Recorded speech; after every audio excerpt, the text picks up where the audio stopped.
ಬಂಧುಗಳೇ, ಕೋಮುವಾದಿಗಳು ಇವತ್ತು ಹಿಂದೂ ಮುಸಲ್ಮಾನರಲ್ಲಿ ದ್ವೇಷವನ್ನ ಅಸೂಯೆಯನ್ನ ಹುಟ್ಟಿಸ್ತಾ ಇದ್ದಾರೆ. ಜಾತಿಗಳಲ್ಲಿ ಅಸೂಯೆಯನ್ನ ದ್ವೇಷವನ್ನ ಹುಟ್ಟಿಸ್ತಾ ಇದ್ದಾರೆ. ಅವುಗಳಿಗೆ ನೀವು ಬಲಿಯಾಗಬೇಡಿ. ಯಾಕೆಂತಂದ್ರೆ ನೀವೆಲ್ಲ ಟೀಚರ್ಸ್ ಆಗ್ತಕ್ಕಂಥವ್ರು, ಪ್ರಜೆಗಳನ್ನ ನೀವು ನಿರ್ಮಾಣ ಮಾಡ್ತಕ್ಕಂಥವ್ರು. ನೀವು ಸರಿಯಾಗಿದ್ರೆ ಮುಂದೆ ನಮ್ಮ ದೇಶ ಬಹಳ ಸುಭದ್ರವಾಗಿರುತ್ತೆ. ನಮ್ಮ ದೇಶವನ್ನ ಯಾರೂ ಸೋಲಿಸಲಿಕ್ಕೆ ಆಗೋದಿಲ್ಲ ಅಂತಕ್ಕಂಥದ್ದು. ನೋಡಿ, ನಮ್ಮ ದೇಶಕ್ಕೆ 5,000 ವರ್ಷಗಳ ಇತಿಹಾಸ ಇದೆ. 5,000 ವರ್ಷಗಳ ಇತಿಹಾಸದಲ್ಲಿ ನಮ್ಮ ದೇಶವನ್ನ 3,000 ವರ್ಷಗಳ ಪರಕೀಯರು ಆಳಿದ್ದಾರೆ ಅಂತಕ್ಕಂಥದ್ದು. ಪರಕೀಯರು ಆಳಿದ್ದಾರೆ. ನೋಡಿ, ನಮ್ಮ ದೇಶವನ್ನ ಆಳದೇ ಇರ್ತಕ್ಕಂಥ ಪಾಪಿನೇ ಇಲ್ಲ. ನೀವು ಲೆಕ್ಕ ಹಾಕ್ರಿ, ಗಜನಿ ಮೊಹಮ್ಮದ್ ಹಿಡಿದು, ಗೋರಿ ಮೊಹಮ್ಮದ್ ಹಿಡಿದು, ಊಣರಿಂದ ಹಿಡಿದು, ಕುಶಾನ್ರಿಂದ ಹಿಡಿದು, ಗುಜ್ಜಾರ್ರಿಂದ ಹಿಡಿದು, ಪೋರ್ಚುಗೀಸರು, ಫ್ರೆಂಚರು, ಡಚ್ಚರು, ಇಂಗ್ಲಿಷರು ಎಲ್ಲರೂ ಈ ದೇಶವನ್ನ ಆಳ್ಬಿಟ್ರು. ಕೊನೆಗೆ ಔರಂಗಜೇಬ್ನ ಗುಲಾಮರು ಬೇಜಾರಾಗಿ, ಔರಂಗಜೇಬ್ ನೀವು ಒಂದು ಸ್ವಲ್ಪ ದಿನ ರಾಜ್ಯಭಾರ ಮಾಡೋದಕ್ಕೆ 40 ವರ್ಷ ಗುಲಾಮರು ಈ ದೇಶವನ್ನು ಆಳೋದು. ಯಾಕೆ ಅಂತ ಅಂದ್ರೆ ಈ ದೇಶದಲ್ಲಿ ಜಾತೀಯತೆಯಿಂದ ದೇಶ ಒಡೆದು ಚೂರಾಗಿದೆ. ಯಾವ ಮಟ್ಟಕ್ಕೆ ಚೂರಾಗಿದೆ ಅಂತ ಅಂದ್ರೆ, ನಾನು ಶಿವಮೊಗ್ಗದಲ್ಲಿ ಮೊನ್ನೆ ಒಂದು ಘಟನೆ ನಡೀತು. ಬೋಬಿ ಜನಾಂಗ್ ಅವರು ಇಬ್ಬರು ಹೊಡೆದಾಡ್ತಾ ಇದ್ರು, 2 ಗುಂಪಿನವರು. ಯಾಕೆ ಹೊಡೆದಾಡ್ತಾ ಇದ್ರು ಅಂತ ಅಂದ್ರೆ, ಒಬ್ಬ ಬೋಬಿ ಜನಾಂಗದವನು ಒಡ್ಡ ಯಾವುದೋ ಮಣ್ಣೊಡ್ಡ ಅಂತೆ, ಮತ್ತೊಬ್ಬ ರಾಜ್ ಒಡ್ಡ ಅಂತೆ. ಇಲ್ಲಿ ಕೇಳಿ, ಕಥೆ ಹೇಳ್ತೀನಿ. ರಾಜ್ ಒಡ್ಡರು ಈ ಮಣ್ಣೊಡ್ಡನ ಮನೆಯಲ್ಲಿ ಹೆಣ್ಣು ಕೇಳೋದ್ರಂತೆ. ರಾಜ್ ಒಡ್ಡರು ಏನಪ್ಪಾ ಅಂದ್ರೆ ರಾಜರ ಮನೇಲಿ ಕೆಲಸ ಮಾಡ್ತಾ ಇದ್ರು, ಅವರು ಒಡ್ರ ಕೆಲಸನೇ ಮಾಡೋದು. ಆದ್ರೆ ಅವರು ರಾಜರ ಮನೇಲಿ ಕೆಲಸ ಮಾಡ್ತಾ ಇದ್ರಿಂದ ರಾಜ್ ಒಡ್ಡರಾಗಿದ್ರು. ಇವರು ಮಣ್ಣು ಕೆಲಸ ಮಾಡ್ತಾ ಇದ್ರಿಂದ ಊರಿನಲ್ಲಿ ಮಣ್ಣೊಡ್ಡರಾಜ್. ರಾಜ್ ಒಡ್ರು ಅಲ್ಲ, ಮಣ್ಣೊಡ್ರು ರಾಜ ಒಡ್ರ ಮನೆಯಲ್ಲಿ ಹೆಣ್ಣು ಕೇಳಿದ್ರಲ್ಲ ಅಂತಾನೆ ಒಂದು ದೊಡ್ಡ ಹೊಡೆದಾಟ. ಒಂದು 8-10 ಜನ ಹಾಸ್ಪಿಟ್ಲಿಗೆ ಸೇರುವಂತಕ್ಕಂಥ. ಅಂದ್ರೆ ಒಂದು ತಿಳ್ಕೊಳ್ಳಿ, ನಾವು ಇವತ್ತು ಯಾವುದು ಕೆಳಜಾತಿ ಅಂತ ಕರಿತೀವಿ, ಆ ಕೆಳಜಾತಿಗಳಲ್ಲಿ 10 ಡಿಫರೆನ್ಸಸ್ ಇದೆ. ಬ್ರಾಹ್ಮಣರಲ್ಲಿ ಹೋಗ್ರಿ 10 ಗುಂಪುಗಳು, ಲಿಂಗಾಯತರಲ್ಲಿ ಹೋಗ್ರಿ 10 ಗುಂಪುಗಳು, ಆಮೇಲೆ ಒಕ್ಕಲಿಗರಲ್ಲಿ ಹೋಗ್ರಿ 10 ಗುಂಪುಗಳು, ಕುರುಬರು, ಹೀಗೆ ನೀವು ಯಾವುದೇ ಜಾತಿ ತಗೊಂಡ್ರು 10 ಗುಂಪುಗಳು. ದೇಶ ಹೊಡೆದು ಚಿತ್ರ ಆಗಿದೆ. ಆದ್ರಿಂದಲೇ ಪರಕೀಯರು ಈ ದೇಶವನ್ನ ಬಹಳ ಸುಲಭವಾಗಿ ರಾಜ್ಯಭಾರ ಮಾಡಿದರು. ಗಜನಿ ಮೊಹಮ್ಮದ್ ತನ್ನ ಸೈನಿಕರ ಜೊತೆ ಬಂದಾಗ ಕೇವಲ 6,000ದಿಂದ 7,000 ಸೈನಿಕರ ಜೊತೆ ಮಾತ್ರ ಬಂದಿದ್ದ. ಆ ಟೈಮ್ನಲ್ಲಿ ಇಂಡಿಯಾದ ಜನಸಂಖ್ಯೆ 30 ಕೋಟಿ ಜನಸಂಖ್ಯೆಯನ್ನ 6-7 ಸಾವಿರ ಜನರು ಸುಲಭವಾಗಿ 800 ವರ್ಷಗಳ ಕಾಲ ರಾಜ್ಯಭಾರ ಮಾಡಿದ್ರು. ಬ್ರಿಟಿಷರು ಬಂದಿದ್ದು ಕೇವಲ 5,000 ಜನಗಳ ಜೊತೆಗೆ, 5,000 ಸೈನಿಕರ ಜೊತೆಗೆ. ಆ ಟೈಮ್ನಲ್ಲಿ ಇಂಡಿಯಾದ ಜನಸಂಖ್ಯೆ 38 ಕೋಟಿ ಜನಸಂಖ್ಯೆಯನ್ನ ಕೇವಲ 5,000 ಇಂಗ್ಲಿಷ್ ಆರ್ಮಿಯವರು ಸುಮಾರು 300 ವರ್ಷಗಳ ಕಾಲ ರಾಜ್ಯಭಾರ ಮಾಡಿದ್ರು. ಆದ್ರಿಂದ ಬಂಧುಗಳೇ, ಮುಂದಿನ ದಿನಗಳಲ್ಲಿ ಜಾತಿ ವ್ಯವಸ್ಥೆಯನ್ನ ಕಡಿಮೆ ಮಾಡೋದಕ್ಕೆ ಪ್ರಯತ್ನ ಮಾಡಿ, ಪ್ರೀತಿಯನ್ನ ಬೆಳೆಸೋದಕ್ಕೆ ಪ್ರಯತ್ನ ಮಾಡಿ, ಸಹೋದರತ್ವವನ್ನ ಬೆಳೆಸೋದಕ್ಕೆ ಪ್ರಯತ್ನ ಮಾಡಿ, ಆ ನಂತರದಲ್ಲಿ ಸಮಾನತೆಯನ್ನು ತರೋದಕ್ಕೆ ಪ್ರಯತ್ನ ಮಾಡಿ. ಆಗ ಖಂಡಿತ ಭಾರತ ಪ್ರಬುದ್ಧ ರಾಷ್ಟ್ರವಾಗುತ್ತೆ, ಒಂದು ಬಲಿಷ್ಠ ರಾಷ್ಟ್ರವಾಗುತ್ತೆ. ಆಗ ನಮ್ಮ ದೇಶ ತಲೆ ಎತ್ಕೊಂಡು ನಿಂತ್ಕೊಳ್ಳಿಕ್ಕೆ ಸಾಧ್ಯ ಆಗುತ್ತೆ ಅಂತಕ್ಕಂಥ ಮಾತನ್ನು ಹೇಳ್ತಾ ನಾನು ಮಾತನ್ನು ಮುಗಿಸ್ತೇನೆ.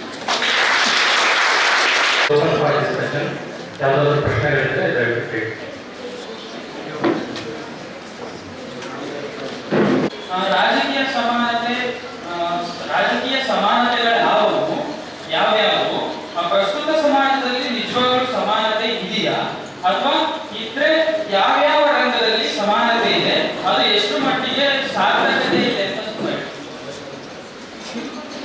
ಕಾನ್ಸ್ಟಿಟ್ಯೂಯೆಂಟ್ ಅಸೆಂಬ್ಲಿನಲ್ಲಿ ಹೇಳಿದಂಥ ಮಾತುಗಳನ್ನ ನಾನು ನಿಮ್ಗೆ ಇಲ್ಲಿ ಹೇಳ್ತಾ ಇದ್ದೀನಿ.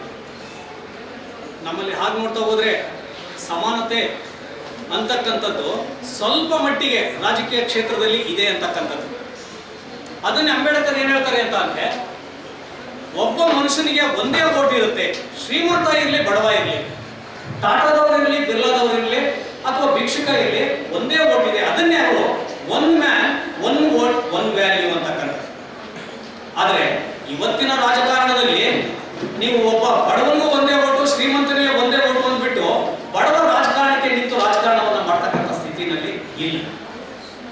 ಅಂದ್ರೆ ಅಟ್ಲೀಸ್ಟ್ ಈ ಮಟ್ಟದ ಒಂದು ಸಮಾನತೆ ಆರ್ಥಿಕ ಕ್ಷೇತ್ರದಲ್ಲೂ ಬರಬೇಕು, ಸಾಮಾಜಿಕ ಕ್ಷೇತ್ರದಲ್ಲೂ ಬರಬೇಕು ಅಂತಕ್ಕಂಥದ್ದು ಅಂಬೇಡ್ಕರ್ ಆಶಯ ಆಗಿತ್ತು. ಆದ್ರೆ ಇವತ್ತು ಆ ಆಶಯ ಬಂದಿಲ್ಲ ಅಂತಕ್ಕಂಥದ್ದು. ಯಾಕೆಂತಂದ್ರೆ ನಾವು ನೋಡ್ತೀವಿ, ಇವತ್ತು ನೀವೊಂದು ಪ್ಲಾಂಟೇಶನ್ ಅನ್ನು ಇಟ್ಕೊಂಡ್ರೆ 200 ಎಕರೆ 300 ಎಕರೆ 400 ಎಕರೆ ಇಟ್ಕೋಬಹುದು. ಯಾಕೆಂದ್ರೆ ಲ್ಯಾಂಡ್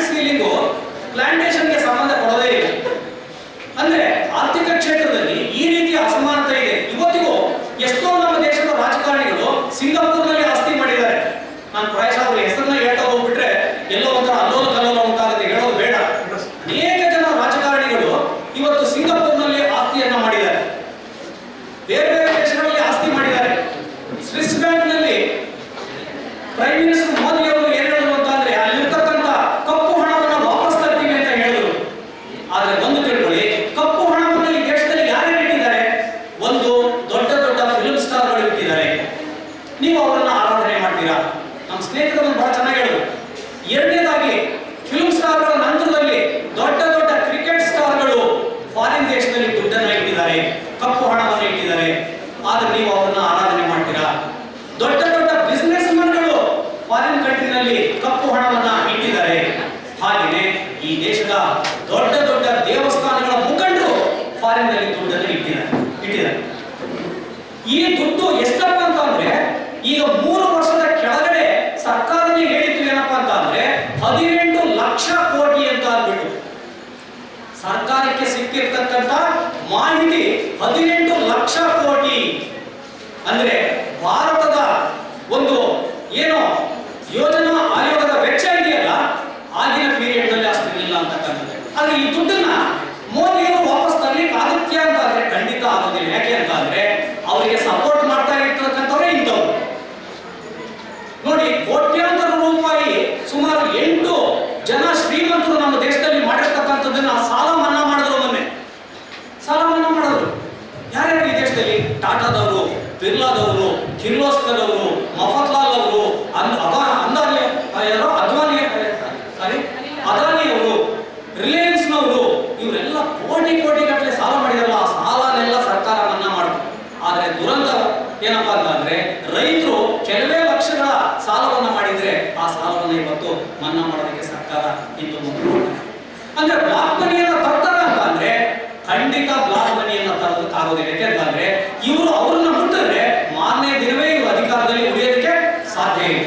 ಆದ್ರಿಂದ ಸ್ಟಾರ್ಗಳು, ನಾನು ಯಾಕೆ ಕ್ರಿಕೆಟ್ ಸ್ಟಾರ್ ಅಂತ ಅಂದ್ರೆ ಆ ಸ್ಟಾರ್ಗಳನ್ನು ನಾವು ಮುಟ್ಟಕ್ಕೆ ಆಗೋದಿಲ್ಲ. ಸ್ಟಾರ್ ಮುಟ್ಟಕ್ಕಾಗತ್ತಾ? ಆಗಲ್ಲ. ಕ್ರಿಕೆಟ್ ಸ್ಟಾರ್ಗಳು ಕಪ್ಪು ಹಣ ಇಟ್ಟಿದ್ದಾರೆ, ಫಿಲ್ಮ್ ಸ್ಟಾರ್ಗಳು ಹಣವನ್ನ ಇಟ್ಟಿದ್ದಾರೆ, ಕಪ್ಪು ಹಣವನ್ನ. ಆ ನಂತರದಲ್ಲಿ ದೊಡ್ಡ ದೊಡ್ಡ ಬಿಸ್ನೆಸ್ ಮನ್ಗಳು, ದೊಡ್ಡ ದೊಡ್ಡ ರಾಜಕಾರಣಿಗಳು, ದೊಡ್ಡ ದೊಡ್ಡ ದೇವಸ್ಥಾನಗಳ ಮುಖಂಡರು ಕಪ್ಪು ಹಣ ಇಟ್ಟಿರೋದ್ರಿಂದ ಆ ಹಣ ಈ ದೇಶಕ್ಕೆ ಖಂಡಿತ ವಾಪಸ್ ಬರೋದಿಲ್ಲ, ಯಾರ ಖಾತೆಗೂ 1 ಪೈಸಾ ಬರೋದಿಲ್ಲ ಅಂತ. ಹಾಗಾಗಿ ಆರ್ಥಿಕ ಸಮಾನತೆ ಒಂದು ದೊಡ್ಡ ಕನಸಾಗೆ ಉಳಿಯುತ್ತೋ ಏನೋ ಅಂತ ನನಗನ್ಸುತ್ತೆ.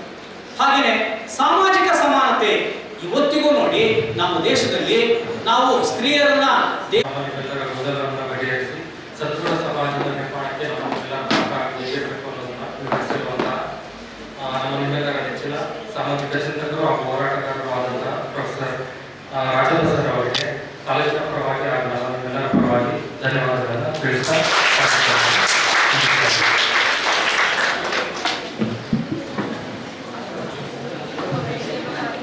ಕ್ರಾಂತಿಗಳಿಗೂ ಮುಂಚೆ ಸಾಮಾಜಿಕ ಮತ್ತು ಧಾರ್ಮಿಕ ಕ್ರಾಂತಿಗಳು ಜರುಗಿರುವುದನ್ನು ಇತಿಹಾಸದುದ್ದಕ್ಕೂ ಕಾಣುತ್ತೇವೆ ಎಂದು ಅಂಬೇಡ್ಕರ್.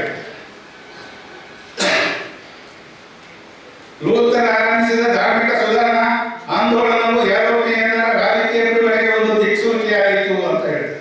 ಹಾಗೆ ಇಂಗ್ಲೆಂಡ್ನಲ್ಲಿ ಪ್ಯೂರಿಟನ್ ಪಂಥದಲ್ಲಿ ರಾಜಕೀಯ ಸ್ವಾತಂತ್ರ್ಯಕ್ಕೆ ಬುನಾದಿ ಹಾಕಿತ್ತು. ಅಷ್ಟೇ ಏಕೆ ಅಮೆರಿಕ ಸ್ವಾತಂತ್ರ್ಯ ಸಮರವನ್ನು ಗೆದ್ದದ್ದು ಕೂಡ ಪ್ಯೂರಿಟನ್ ಆಂದೋಲನವೇ. ಪ್ಯೂರಿಟನ್ ಪಂಥವು ವಾಸ್ತವವಾಗಿ ಧಾರ್ಮಿಕ ಚಳವಳಿಯ ಮೂಲ ಸೆಲೆಯಾಗಿತ್ತು ಅಂತ ಅಂಬೇಡ್ಕರ್ ಉಲ್ಲೇಖ. ಹಾಗೆಯೇ ಅರಬರಲ್ಲೂ ಕೂಡ ಒಂದು ಗಮನಾರ್ಹವಾದ ರಾಜಕೀಯ ಶಕ್ತಿಯಾಗಿ ಹೊರಹೊಮ್ಮುವ ಮುಂಚೆ ಮಹಮ್ಮದ್ ಪೈಗಂಬರರಿಂದ ಆರಂಭವಾಗಿದ್ದ ಒಂದು ಧಾರ್ಮಿಕ ಕ್ರಾಂತಿಯ ಮೂಲಕ ಅವರು ಹಾಯ್ದು ಬಂದಿದ್ದರು ಎನ್ನುತ್ತಾರೆ. ಭಾರತದ ವಿಷಯಕ್ಕೆ ಮರಳಿ ಸಾಮ್ರಾಟ್ ಚಂದ್ರಗುಪ್ತನು ನೈಜಗೊಳಿಸಿದ ರಾಜಕೀಯ ಕ್ರಾಂತಿಗೆ ಮುಂಚೆ ಬುದ್ಧನಿಂದ ಆರಂಭವಾಗಿದ್ದ ಒಂದು ವಿನೂತನ ಧಾರ್ಮಿಕ ಮತ್ತು ಸಾಮಾಜಿಕ ಕ್ರಾಂತಿ ಸಂಭವಿಸಿತು ಅನ್ನೋದನ್ನು ಕೂಡ ಹೇಳ್ತಾರೆ. ಮಹಾರಾಷ್ಟ್ರದ ಧಾರ್ಮಿಕ ನೇತಾರರು, ಸಾಧು ಸಂತರು ಆರಂಭಿಸಿದ ಧಾರ್ಮಿಕ ಹಾಗೂ ಸಾಮಾಜಿಕ ಸುಧಾರಣೆಗಳ ನಂತರದಲ್ಲಿ ಶಿವಾಜಿಯ ರಾಜಕೀಯ ಕ್ರಾಂತಿ ಕಾಣಿಸಿಕೊಂಡಿದ್ದು ಅನ್ನೋದನ್ನು ಕೂಡ ಹೇಳ್ತಾರೆ. ಸಿಖ್ಖರ ರಾಜಕೀಯ ಕ್ರಾಂತಿಗೆ ಮುಂಚೆ ಮಹಾಸಂತ ಗುರುನಾನಕನ ಮುಂದಾಳತ್ವದಲ್ಲಿ ಒಂದು ಅನನ್ಯವಾದ ಧಾರ್ಮಿಕ ಕ್ರಾಂತಿ ಸಂಭವಿಸಿತ್ತು ಎನ್ನುತ್ತಾ ಹಲವಾರು ಉದಾಹರಣೆಗಳನ್ನು ಕೊಟ್ಟು ರಾಜಕೀಯ ಕ್ರಾಂತಿ ಆಗಬೇಕಾದರೆ ಅಲ್ಲಿ ಜನವಿಭಾಗ ಮಾನಸಿಕ ದಾಸ್ಯದಿಂದ ವಿಮೋಚನೆ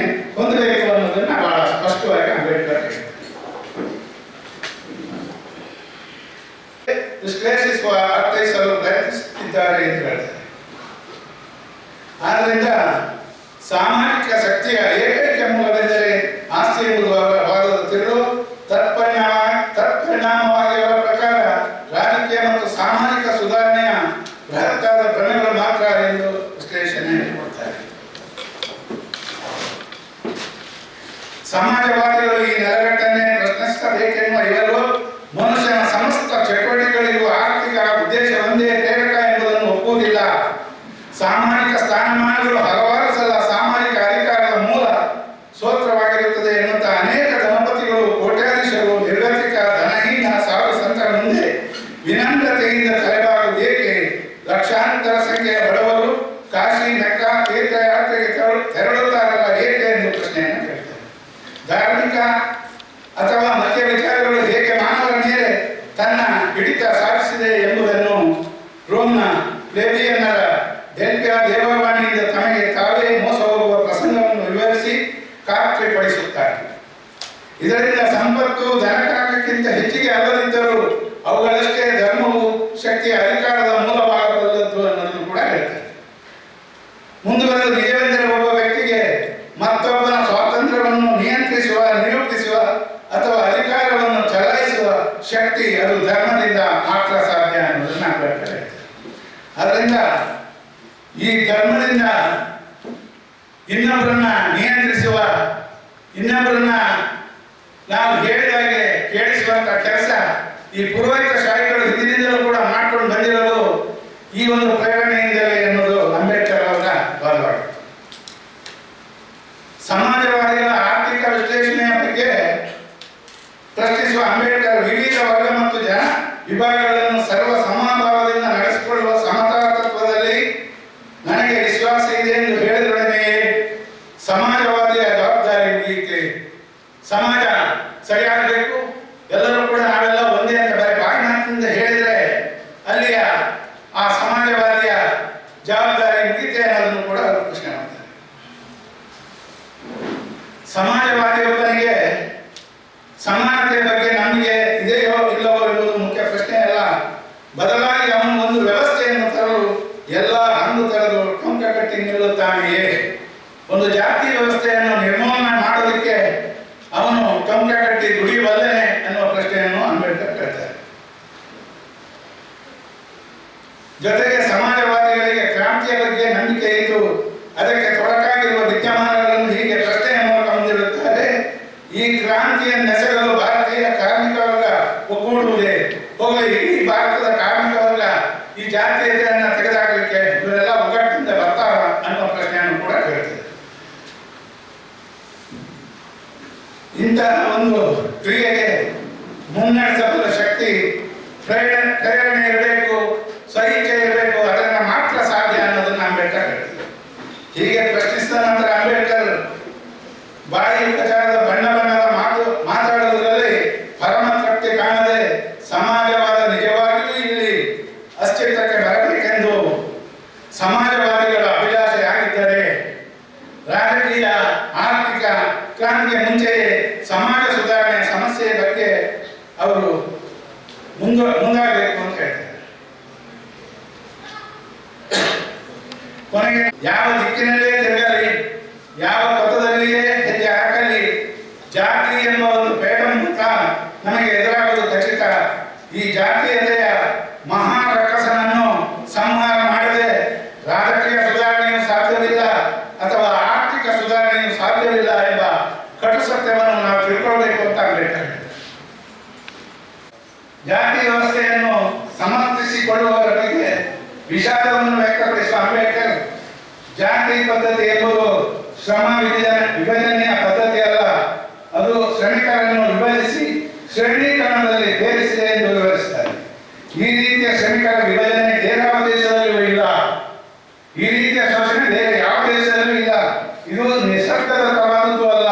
ಸಮಾಜದಲ್ಲಿನ ವ್ಯಕ್ತಿಗಳ ಸಾಮರ್ಥ್ಯ, ಪ್ರತಿಭೆ ಮತ್ತು ಯೋಗ್ಯತೆಯನ್ನು ಅದು ಪರಿಗಣಿಸುವುದೇ ಇಲ್ಲ.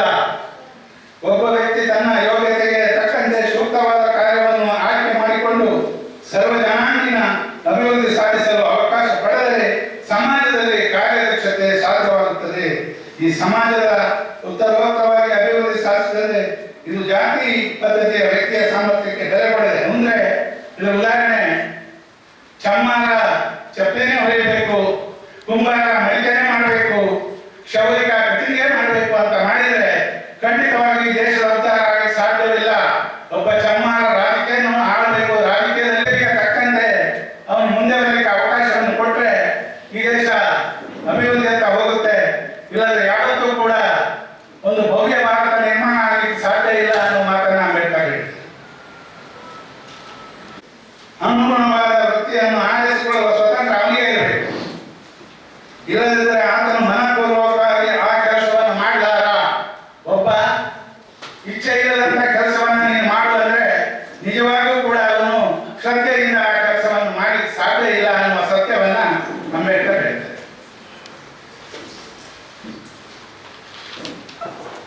ಜಾತಿ ವ್ಯವಸ್ಥೆಯು ಜನಾಂಗೀಯ ಪರಿಶುದ್ಧತೆ ಮತ್ತು ವಂಶಾವಳಿಯ ಪರಿಶುದ್ಧತೆಯನ್ನು ಕಾಯ್ದುಕೊಳ್ಳುತ್ತದೆ ಎಂದು ಹೇಳುವವರಿಗೆ ಅಂಬೇಡ್ಕರ್ ಒಂದು ಪ್ರಶ್ನೆಯನ್ನು ಹಾಕ್ತಾರೆ. ಬಂಡಾರಕರವರ ಭಾರತದಲ್ಲಿ ಜನಾಂಗೀಯ ವಿದೇಶಿ ವಂಶ ಕಲಬೆರಕೆಯಾಗಿದೆ ಅನ್ನೋದನ್ನ ಒಂದು ಸತ್ಯವನ್ನ ಅಂಬೇಡ್ಕರ್ ಹೊರಗಿಡ್ತಾರೆ. ಭಾರತದ ಜನಾಂಗದಲ್ಲಿ ವಿದೇಶಿಯ ಜನಾಂಗದವರ ರಕ್ತ ಸಂಚಲನೆ ಆಗ್ತಾ ಇದೆ ಅನ್ನೋ ಸತ್ಯವನ್ನ ಅಂಬೇಡ್ಕರ್ ಹೇಳ್ತಾರೆ. ಅವರು ಬಂಡಾರಕರ್ ಹೇಳಿದ್ದಾರೆ ಅನ್ನೋ ವಿಚಾರವನ್ನ ಅಂಬೇಡ್ಕರ್ ಹೇಳ್ತಾರೆ. ಕ್ಷೇತ್ರ ವರ್ಗಗಳಲ್ಲಿ ಅಷ್ಟೇ ಅಲ್ಲ, ತಮ್ಮನ್ನು ತಾವೇ ಜನಾಂಗೀಯವಾಗಿ ಪರಿಶುದ್ಧರೆಂದು ಖುಷಿಯಿಂದ ಭ್ರಮಿಸಿಕೊಂಡಿರುವ ಬ್ರಾಹ್ಮಣರಲ್ಲಿಯೂ ಕೂಡ ವಿದೇಶದ ರಕ್ತ ಹರಿದಾಡುತ್ತಾ ಇದೆ ಅನ್ನುವ ಸತ್ಯವನ್ನು ಅಂಬೇಡ್ಕರ್ ಹೇಳ್ತಾರೆ. ಇನ್ನೊಂದು ವಿಚಾರವನ್ನು ಅವರು ಹೇಳ್ತಾರೆ. ಪಂಜಾಬಿನ ಬ್ರಾಹ್ಮಣನಿಗೂ ಮದ್ರಾಸಿನ ಬ್ರಾಹ್ಮಣನಿಗೂ ಯಾವ ವಂಶೀಯ ಸಂಬಂಧವಿದೆ? ಬಂಗಾಳದ ಒಬ್ಬ ಅಸ್ಪೃಶ್ಯ ಮತ್ತು ಮದ್ರಾಸಿನ ಅಸ್ಪೃಶ್ಯ ಇವರ ನಡುವೆ ಯಾವ ರಕ್ತ ಸಂಬಂಧವಿದೆ? ಮದ್ರಾಸಿನ ಬ್ರಾಹ್ಮಣ ಹಾಗೂ ಅದೇ ಮದ್ರಾಸಿನ ಚಾಂಡಾಲ ಇವರ ನಡುವೆ ಯಾವ ವ್ಯತ್ಯಾಸವಿದೆ? ಮದ್ರಾಸಿನ ಬ್ರಾಹ್ಮಣ ಮತ್ತು ಚಾಂಡಾಲನ ಮಧ್ಯೆ ಯಾವ ವ್ಯತ್ಯಾಸವಿದೆ?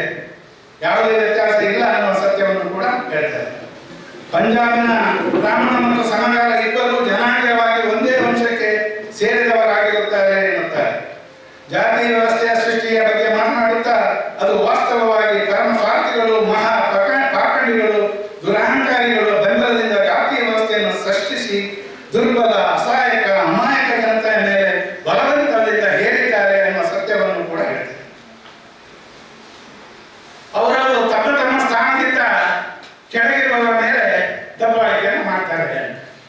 ಬ್ರಾಹ್ಮಣರು ಕ್ಷತ್ರಿಯರ ಮೇಲೆ, ಕ್ಷತ್ರಿಯ ವೈಶ್ಯರ ಮೇಲೆ, ವೈಶ್ಯ ಈ ಮೂರು ವರ್ಗದವರು ಸೇರಿ ಸೂತ್ರರ ಮೇಲೆ. ಅವರು ಯಾರಿಗೂ ಏನು ಕೂಡ ಅವರೇ ಆಮೇಲೆ ಶೋಷಣೆ ಮಾಡಲಿಕ್ಕೆ ಅವಕಾಶನೇ ಇಲ್ಲ. ಅವರು ಭೂಮಿ ಸೇರ್ಕೊಂಡಿದ್ದಾರೆ. ಈ ಸತ್ಯವನ್ನು ನಾವು ಅರ್ಥಕೊಳ್ಬೇಕು ಅಂತ ಕೂಡ ಈ ಜಾತಿ ವ್ಯವಸ್ಥೆಯ ಬಗ್ಗೆ ಅಂಬೇಡ್ಕರ್ ಹೇಳ್ತಾರೆ. ಜಾತಿ ವ್ಯವಸ್ಥೆಯು ಸಂಪೂರ್ಣ ಹಿಂದೂಗಳನ್ನ ವಿಂಗಡಿಸಿ ಅವರನ್ನು ನೈತಿಕ ಪ್ರತಾಪಕ್ಕೆ ದೂಡಿದೆ ಅನ್ನುವ ಸತ್ಯವನ್ನು ಕೂಡ ನಾವು ಅರ್ಥಕೊಳ್ಬೇಕು ಅಂತ ಅಂಬೇಡ್ಕರ್ ಹೇಳ್ತಾರೆ. ಹಿಂದೂ ಸಮಾಜವೆಂಬುದೇ ಒಂದು ಭ್ರಮೆ, ಒಂದು ಮಿಥ್ಯೆ ಎನ್ನುವ ಅವರು ಮೊಹಮ್ಮದಿಯರು ದಾಳಿ ಇಟ್ಟು ಈ ದೇಶವನ್ನು ಆಕ್ರಮಿಸಿಕೊಂಡಂತ ಸಂದರ್ಭದಲ್ಲಿ ಇಲ್ಲಿಗೆ ಹಿಂದೂ ದೇಶ, ಹಿಂದೂ ರಾಷ್ಟ್ರ ಅಂತ ಹೇಳಿದ್ರು. ತನ್ನದೇ ಆದಂತಹ ಒಂದು ಹೆಸರನ್ನು ಕೂಡ ಈ ದೇಶ ಪಡ್ಕೊಂಡಿಲ್ಲ ಅನ್ನೋ ಸತ್ಯವನ್ನ ಅಂಬೇಡ್ಕರ್ ಬಹಳ ಘಂಟಾಘೋಷವಾಗಿ ಹೇಳ್ತಾರೆ. ಇದು ಹಿಂದೂ ಮುಸ್ಲಿಂ ಇದು ಒಂದು ಗಲಭೆಗೆ ಕಾರಣವೇ ಹೊರತು ಯಾವುದೇ ರೀತಿಯ ಈ ಎರಡು ಜನಾಂಗದಲ್ಲಿಯೂ ಭಿನ್ನಾಭಿಪ್ರಾಯಗಳು ಬರಬಾರದು. ಇದು ಒಂದು ರೀತಿ ಗಲಭೆಯನ್ನು ಹಚ್ಚಲಿಕ್ಕೆ ಮಾಡಿದ ಒಂದು ತಂತ್ರಗಾರಿಕೆ ಅನ್ನೋದನ್ನು ಕೂಡ ಅಂಬೇಡ್ಕರ್ ಹೇಳ್ತಾರೆ. ಇಲ್ಲಿ ಜಾತಿಗಳ ಒಂದು ಒಕ್ಕೂಟವೂ ಸಹ ಅಸ್ತಿತ್ವದಲ್ಲಿ ಇಲ್ಲ. ಏಕೆಂದರೆ ಇಲ್ಲಿ ಪ್ರತಿ ಜಾತಿಗಳೊಂದಿಗೆ ಅವರದೇ ಆದ ಉಡುಗೆ ತೊಡುಗೆಗಳಿವೆ, ವಿವಿಧ ಹಬ್ಬಗಳನ್ನು ಹೊಂದಿದೆ ಎಂದು ಕಾರಣ ನೀಡುತ್ತಾರೆ. ಅದಕ್ಕಾಗಿ ಹಿಂದೂಒಬ್ಬನು ಹೊರಗಿನ ಯಾರೊಂದಿಗೂ ಸಂಪರ್ಕ ಸಾಧಿಸದಂತೆ ತನ್ನ ದಿನದಲ್ಲೇ ತನ್ನ ಗೂಡೊಳಗೆ ಅವನು ಬಂದಿಯಾಗಿದ್ದಾನೆ ಅಂತ ಅಂಬೇಡ್ಕರ್ ಹೇಳ್ತಾರೆ.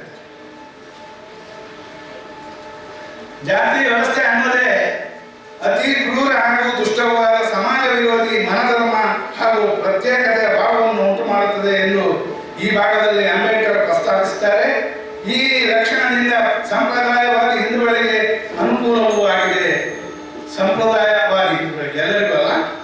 ಮಹಾಯುದ್ಧದಲ್ಲಿ ಜರ್ಮನರು ಇಂಗ್ಲಿಷರ ವಿರುದ್ಧ ಹೇಗೆ ದೇಶವನ್ನು ಉಕ್ಕಿಸುವ ಹಾಡುಗಳನ್ನು ಹಾಡುತ್ತಿದ್ದರೋ ಅದೇ ರೀತಿ ಭಾರತದ ಪ್ರತಿ ಜಾತಿಗಳು ಪರಸ್ಪರ ದೇಶ ಕಾಡುವ ಗೀತೆಗಳನ್ನು ಹಾಡುವುದರಲ್ಲಿಯೇ ಸಂತೋಷವನ್ನು ಕೊಡುತ್ತದೆ ಅನ್ನೋ ವಿಚಾರವನ್ನು ಹೇಳ್ತಾರೆ. ಏಕೆಂದರೆ ಉದಾಹರಣೆಯಾಗಿ ಬ್ರಾಹ್ಮಣರಲ್ಲಿನ ಅನೇಕ